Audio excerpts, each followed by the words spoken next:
Ladies and gentlemen and children pretending to be adults online, welcome to Never Ending Becoming. Today in my journey of becoming the person I'm trying to be, I learn, man, you cannot help anyone. See, it's not cool to receive help. Sometimes people are in desperate need of help, but that does not mean in any way that they are amenable to the help that you have to give. It's normal to think that help is something you can provide and that it is something someone would want to receive. If you're a child, see, children think this way, and I am at this point where I'm trying desperately to be an adult and stop thinking childish things. Helping people is a childish notion. Children need help with everything. Adults, well, they're simply characterized and defined by pretending like they need help from no one, even though, let's be honest, most of us need help from everyone at all times. Doing your dry cleaning, getting your food to your home, even eating your food. Some people can't chop their own steak. Without getting into too many details and specifics, I want to open it up a bit. It's October. It's a wonderful time of year. The leaves are falling. The Nine Inch Nails is playing on the radio. And hey, maybe you're wearing a sweater. It's important to find these moments where you can reflect on some of the successes you've had in the year. And let's be honest, some of the failures you have faced. Now, we all think of fall as a time we need to maybe think about loved ones that we have lost, but that is too specific and easy. I feel like when you're thinking about a family member that you love that now no longer can make you soup, you're missing a bigger opportunity at play.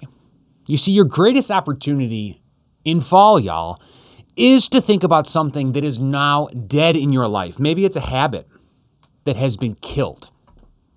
Maybe it's something you're no longer willing to tolerate. You see, it's simple to just set up your New Year's resolution January 1st, but really, something has died already this year. And you have to think about how you're going to mourn and move on, replacing what was obviously filling some sort of void you had in your life. Now, in spirit of not sounding like a psychopath and going on with generalities about death, let me just say that I no longer want to help anyone. I formerly loved trying to help people. I grew up a young lad in a middle-class family where I would take the little knobs that got loose on cabinets when people used them a long time. And, well, you'd screw that screw in on the other side. So when someone reached for that handle, when they were trying to get that spoon from that drawer, well, they were able to do so without the thought that everything is ajar and wrong, with a loose knob making them feel like their life was spiraling downward into some sort of abyss or abandon. James, what are you saying here? I used to try to fix things, and I still try to fix things. I have to watch it because it's my natural inclination to want things to run better. Now, I don't always have the stamina and the wherewithal to make that happen, and I've learned that many people have no desire to have someone fix their knobs, so to speak. Most of my and many of my contemporaries' worldview is based off of American culture, and we're supposed to be rugged independents. We're not supposed to need anyone's help. We don't believe in family. We don't believe in different generations having different strengths that could obviously produce different and better results.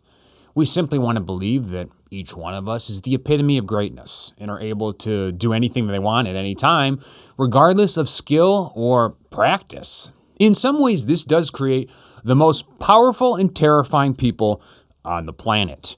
Other times, it leads to many messes. People who are absolutely incapable of doing things and who refuse anyone's help in getting them done.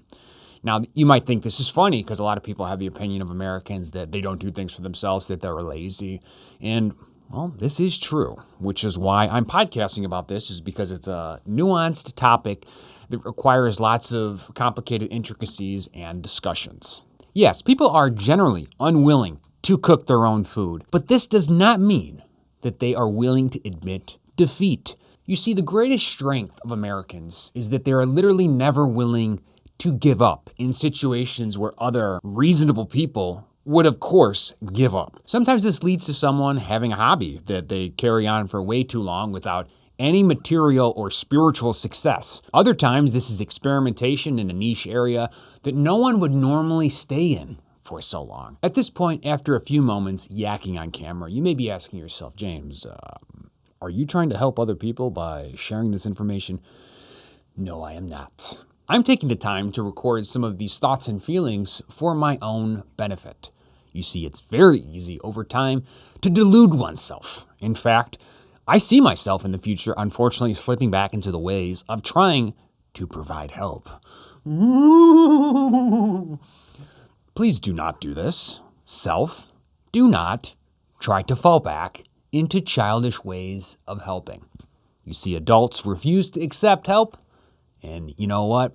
Everyone thinks they're an adult, even when they're a child. This is not limited to an age thing. I'm talking about children and adults, but these are simply attitudes. You see, a child can be an adult even though others think of them as a child. And an adult can be a child even if others think of them as an adult. So you might be seeing this message, needing it when you're 7 years old. And of course, you could be 70 with the mind of a 7-year-old wondering the same. So, self, in the future, next time you think about helping someone, think of spooky season 2025 when you realized that helping people was dead and gone.